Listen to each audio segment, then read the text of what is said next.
Osteoarthritis काय म्हणजे? Arthritis म्हणजे disease of the joint. Osteoarthritis म्हणजे वयोमानानुसार सांध्यांच्या मध्ये होणारे चेंजेस. गुडघ्यामध्ये 3 हाडं असतात, त्या तिन्ही हाडांचा मिळून जॉइंट बनला जातो. त्या जॉइंटला फेसिंग जे पण हाडं राहतात त्या हाडांच्या वरती एक गुळगुळीत भाग असतो ज्याला कार्टिलेज असं म्हणतात. वयोमानानुसार ते जे कार्टिलेज आहे, तो जो स्मूथ पार्ट आहे तिन्ही हाडाचा, तो हळूहळू स्मूथनेस जाऊन तो खरबडीत व्हायला लागतो. 2 हाडं एक दुसऱ्यावर जेव्हा जोडल्या जातात किंवा टच होतात तेव्हा एकदम सिव्हिअर किंवा खूप जास्त दुखल्याचं फील येतं. त्याला ऑस्टिओआर्थरायटिस किंवा एज रिलेटेड डिजनरेटिव्ह आर्थरायटिस असं म्हणतात.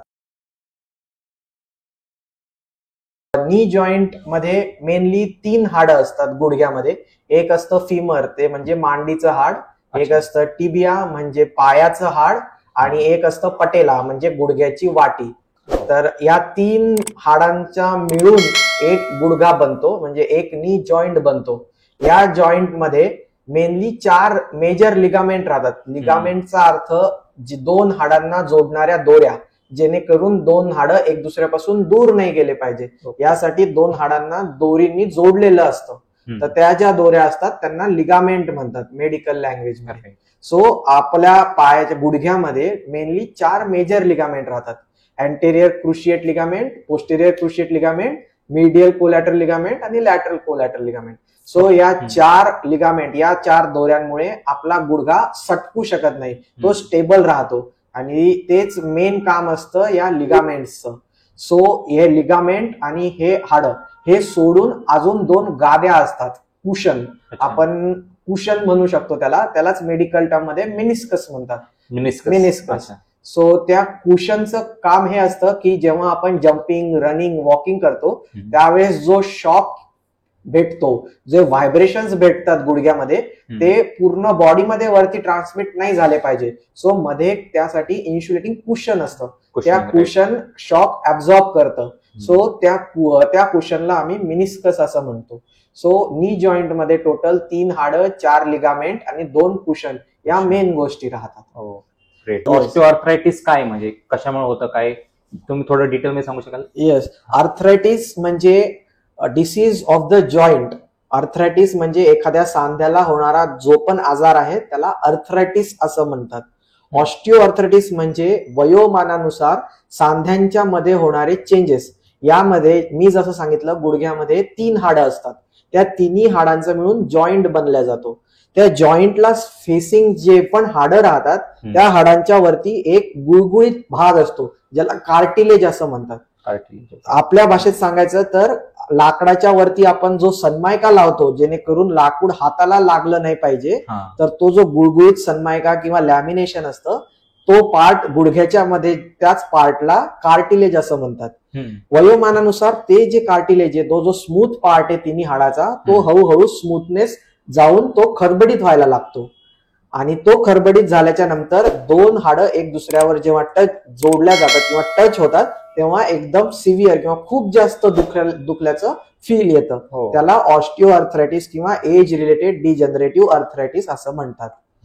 ते मोस्टली म्हणजे एजच्या कन्सर्न, म्हणजे ते त्याचा कन्सर्न मेन एजच आहे, म्हणजे ते एजमुळे होणारा आजार आहे. हा नेहमी ज्या लोकांचं एज मेनली 50च्या वर किंवा 55च्या वर असतं त्या लोकांमध्ये जनरली जाणवतो. त्यासोबतच ज्यांचे हाडं ठिसूळ आहेत किंवा ज्यांनी प्रॉपरली एक्सरसाइज नाही केली यंग एज मध्ये, किंवा ज्या लोकांचं काम सिडेंटरी होतं, म्हणजे फक्त बसून 10-10 तास बसून काम होतं, अशा लोकांना 50-55 नंतर या अशा गोष्टींचे दुखणे येतात. ज्या लोकांचे मसल्स स्ट्रॉंग राहतात, ज्यांनी खूप कसरत केली आहे, व्यायाम केलाय अर्ली एज मध्ये, त्या लोकांना जनरली ऑस्टिओआर्थरायटिस उशिरा येतं. त्यांना 50-55 नसून ते 60-65-70च्या नंतर डेव्हलप होतं. तर त्याचे प्रिव्हेंटिव्ह मेजर्स काय, म्हणजे ते न येण्यासाठी का ते येतच कंटिन्यू आहेच तसं? प्रिव्हेंटिव्ह मेजर्स आपण फक्त एक्सरसाइज करू शकतो. 2च गोष्टी आहे, एक तर आपण मसल्स हेल्दी आणि नॉर्मल ठेवावे आणि आपण हाडं नॉर्मल ठेवावे. मसल्स साठी व्यायाम करावा लागेल. काही व्यायाम करून, कसरत करून स्नायू मसल्स आपले स्ट्रॉंग झाले पाहिजे. जेव्हा मसल्स स्ट्रॉंग होतील तेव्हा हाडाचे दुखणे किंवा सांध्याचे दुखणे कमी राहतात. त्यासोबतच आपले हाडं देखील स्ट्रॉंग पाहिजे. हाडं स्ट्रॉंग करण्यासाठी काही कॅल्शियमच्या गोळ्या किंवा व्हिटॅमिन डी च्या गोळ्या किंवा हाडाच्या स्ट्रॉंगनेसची चेकअप, त्याला बोन डेन्सिटी स्कॅन म्हणतात. तर तो बोन डेन्सिटी स्कॅन करून जर का हाडं आपले ठिसूळ असतील तर त्याच्यासाठी उपचार करून घेणे, ह्या सगळ्या गोष्टी केल्या तर ऑस्टिओआर्थरायटिस किंवा आपल्याला जे वयोमानानुसार होणारं गुडघ्याचं दुखणं आहे ते आपण पुढे ढकलू शकतो. ते आपण थोडं डिले किंवा पोस्टपोन करू शकतो काही कालावधीसाठी. पण आता इन केस ज्याला झालंच आहे ऑस्टिओआर्थरायटिस, तर त्यांनी पुढे प्रिव्हेंटिव्ह मेजर्स कसे घ्यावेत, किंवा त्यांनी आता पुढे ऑपरेशन करावं किंवा उपचार कसा करावा पुढचा? तर त्यामध्ये उपचार करण्यासाठी ऑस्टिओआर्थरायटिसचे आमच्या भाषेमध्ये 4 ग्रेडिंग केल्या जातात, म्हणजे 4 पायऱ्या. तर 4 पायऱ्या म्हणजे सगळ्यात पहिली पायरी म्हणजे स्टेज 1 ग्रेड 1 यामध्ये, आणि ग्रेड 4 म्हणजे दोन्ही पण हाडं पूर्ण एक दुसऱ्याला चिटकून गेलेत, त्यामध्ये मुवमेंट थोडी जरी झाली तरी सुद्धा दुखत आहे, दॅट इज ग्रेड 4 म्हणजे चौथी पायरी, एक्स्ट्रीम लेवल.